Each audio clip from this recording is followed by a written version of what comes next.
Et quelle est la situation au Maghreb? On en parle avec vous, Francis Guilès. Bonjour, vous êtes chercheur affilié au Centre de Relations Internationales à Barcelone. À ce jour, on ne compte que quelques centaines de cas en Algérie, au Maroc et en Tunisie confondus et moins de 100 morts. Des pays qui font, il faut le dire, très très peu de tests.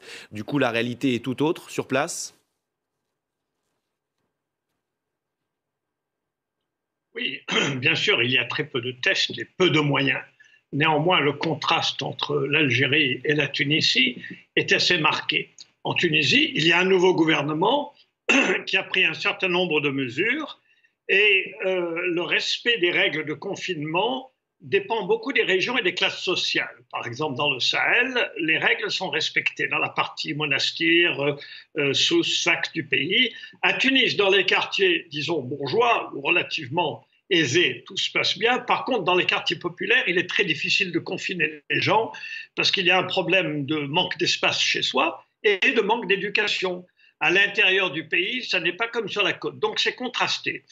Par contre, il y a lieu de noter que le nouveau patron de la Fédération des chefs d'entreprise tunisiens, l'UTICA, a lancé une attaque très malvenue contre le gouvernement, l'accusant de faire payer trop de taxes au secteur privé, venant de la part d'un homme qui n'a jamais dirigé une entreprise privée. C'est complètement à côté de la plaque et ça ne contribue pas du tout à aider. Mais je dirais que l'État tunisien, jusqu'à maintenant, ne s'en sort pas si mal, surtout vu les arguments pour créer un nouveau gouvernement, les difficultés politiques et la faiblesse économique relative de la Tunisie.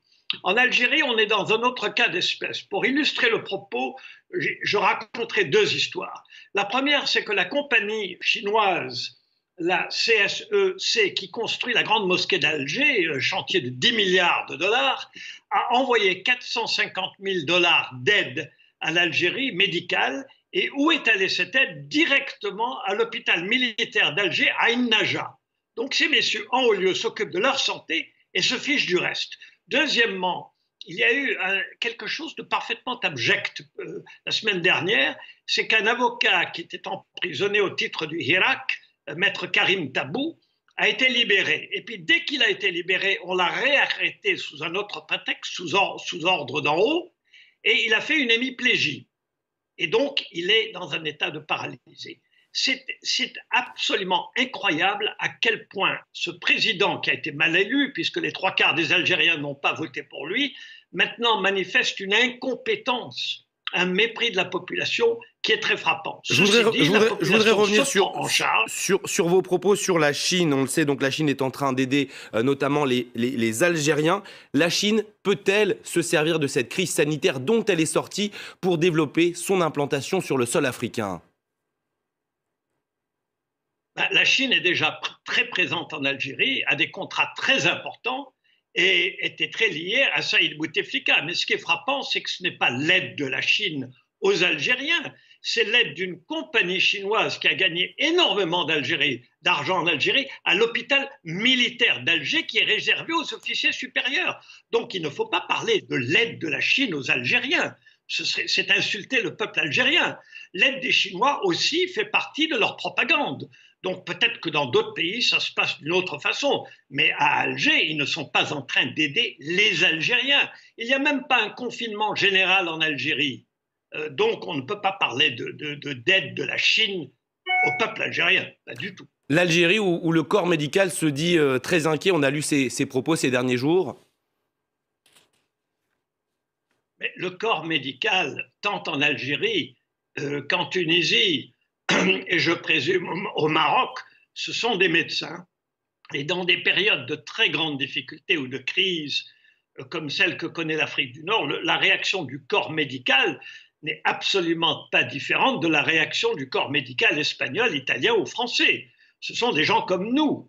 Ce qu'il y a de différent, ce sont les régimes, ce sont les systèmes politiques. Or, en Tunisie, le système politique est peut-être bancal, il est peut-être affaibli par toutes les argumentations, la faiblesse économique depuis quelques années. Néanmoins, le Premier ministre fait un discours il y a 10 jours où il annonce la couleur, il prend des mesures. Ils ont fait par exemple une erreur il y a quelques jours, ils ont fermé les marchés de gros.